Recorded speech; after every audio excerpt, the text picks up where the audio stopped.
Good morning students. आप अगर नए हैं मेरे चैनल पे तो प्लीज़ मेरे चैनल को लाइक, शेयर एंड सब्सक्राइब करना ना भूलें।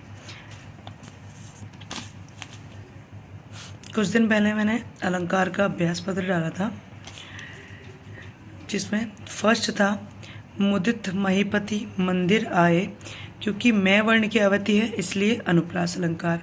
पीपल पात सरिस मन डोला, ठीक है, पीपल के पत्ते के समान मन का डोलना। तो यहाँ पर दो चीज़ों में कंपेयर हो गई है, तुलना हो गई है, इसलिए यहाँ हो जाता है हमारा उपमा। उसके बाद चारू चंद की चंचल किरणें खेल रही थी जल थल में, ठीक है।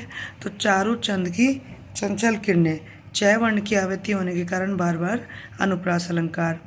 उसके बाद चौथा है काव्य या भाषा की सुंदरता बढ़ाने वाले मनोरंजक ढंग क्या कहलाते हैं? तो अलंकार। सीधी सी बात है कि काव्य की शोभा बढ़ाने वाले तत्व अलंकार कहलाते हैं। उपमेय और उपमान में रूप, गुण, आकार को लेकर समानता दिखाई जाए तो कौन सा अलंकार होता है?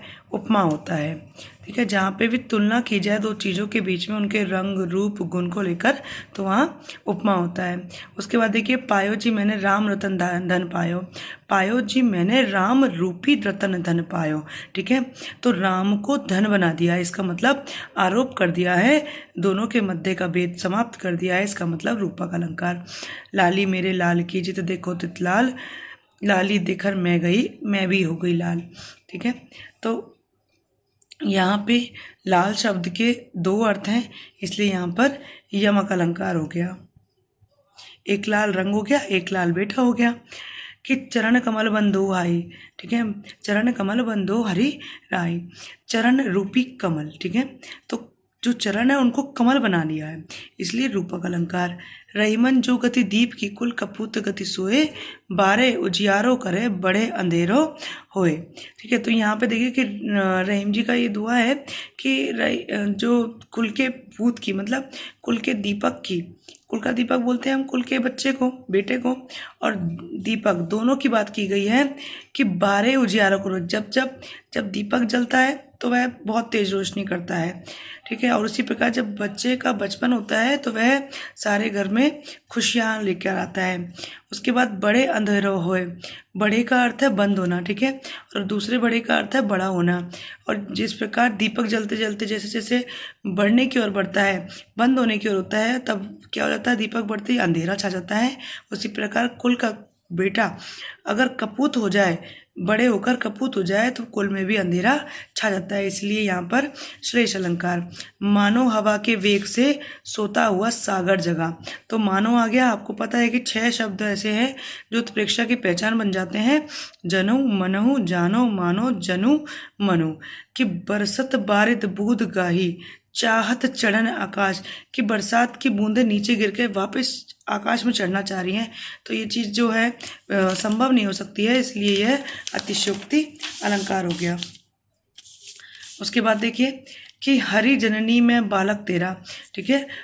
तो हरि जननी, हरि रूपी जननी, तो हरि को, भगवान को क्या बना दिया है? जननी अर्थात माँ बना दिया है, इसलिए रूपक अलंकार। आहुति सी गिरी, सी आ गया है, सा, सी, से, ठीक है, के समान जैसा अगर आ जाए तो दो चीज़ों के बीच में हमेशा कंपेयर आपको मिलता है, इसलिए उपमा अलंकार हो जाएगा। दादुर धुनी चहु दिशा सुहाई, दादुर मेंढक होते हैं। वेद पढ़ई जनु बटु समुदाय, जनु, मनहु, जानो, मानो, ठीक है, ये आ जाए तो उत्प्रेक्षा अलंकार हो जाता है। चिरजीवो जोरी जुरे क्यों न स्नेह गंभीर, और को घटिए वशभानुजा वे हलदर के वीर, ठीक है। तो देखिए यहाँ पे को घटिए वृषभानुजा, वृषभ प्लस में अनुजा, तो वृषभ की अनुजा गाय को बोलते हैं, और वृषभानुजा वृषभानु की पुत्री यानी राधा। हलदर, हल को धारण करने वाला अर्थात बैल। हलधर, हल है जिसका हल को जो धारण करता है अर्थात शस्त्र के रूप में धारण करता है, मतलब बलराम। तो वृषभानुजा के दो अर्थ हैं, गाय और राधा। हलधर के दो अर्थ हैं, बैल और बलराम, इसलिए यहाँ पे श्लेष अलंकार, जहाँ एक ही शब्द के दो अर्थ आते हैं। मैं बरजी के बार तू, एक तक लेती करौट पंखुड़ी लगे गुलाब की, परी है गात खरोट। देखो कि गुलाब की पंखुड़ी लगने से गात पे, गात मतलब शरीर पे, खरोट मतलब खरोचे आना। तो ये क्या हो गया, अतिशयोक्ति हो गया कि पंखुड़ी तो गुलाब की खुद ही मुलायम होती है, कोमल होती है, और वो किसी शरीर पर अगर लगेगी तो उस पर नुकसान कैसे पहुंचा सकती है, इसलिए अतिशयोक्ति हो जाता है। चरण सरोज पराखन लगा, ठीक है, पखारन लगा, सॉरी, चरण सरोज, ठीक है। तो यहाँ पे हो गया चरण रूपी सरोज, तो चरण को क्या बना दिया है, सरोज बना दिया है, रूपक अलंकार हो गया। कोटि कुल सम वचन तुम्हारा, सम आ गया मध्य में, सम मतलब के समान, कि करोड़ों व्रजों के समान तुम्हारा एक एक वचन है, अर्थात उपमा अलंकार।